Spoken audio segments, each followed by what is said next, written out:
Do'zaxiy ayollar haqida. Rasululloh akram sallallohu alayhi vasallam Meroj kechasida do'zaxni ko'rganlar va juda mahzun bo'lib yig'laganlar. Rasulullohning yig'laganlarining sababi do'zaxning ahlining juda ko'plari ayollar ekan. Ayollar shunchalik ham ko'p ekanki, ularning azoblanayotganlarning dahshatini eslab yig'lar ekanlar. Do'zaxda ayollarning aksari sochidan, tilidan, ko'kragidan, oyoqlaridan osilgan holda tagidan olov alangalanardi.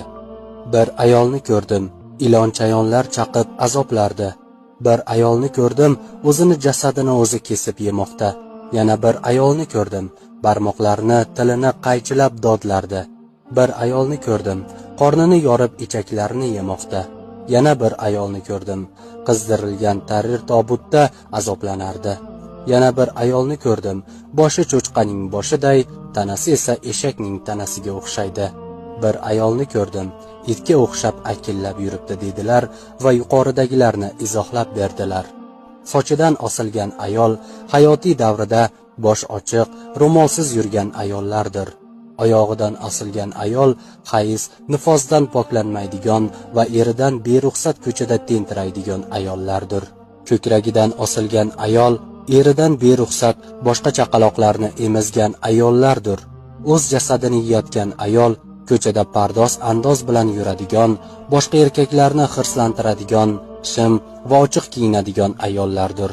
Barmoqlarini kesib azoblanayotgan ayol tirnoqlarini bo'yab, atirlarni sepib, ko'chaga chiqib erkaklarni nazarni tortadigan ayollardir. Ilon-chayonlar chaqib azob berayotgan ayol nopok yuradigan, siylikdan poklanmaydigan, tahorat va namozni bilmaydigan ayollardir. Boshi cho'chqadek, tanasi eshak misol ayol, chaqimchi, yolg'onchi, shallaqa ayollardir.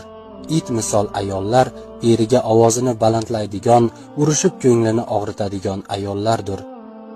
Shunda payg'ambarimiz Muhammad sallallohu alayhi vasallam juda yig'ladilar. Allohga yig'lab duo qildilar. Ahli ummat ayollar toifasini o'zing kechir deya. Bugungi kunimiz ayollari, sizchi, siz qanday kiyimdasiz? Qanday iymondasiz? Qanday xulqdasiz? Do'zaxga iymon keltirmagan, ya'ni ishonmagan inson kofirdir. Rasululloh sallallohu alayhi vasallam so'zlariga ishonmagan insonlar mo'min bo'la olmaydi.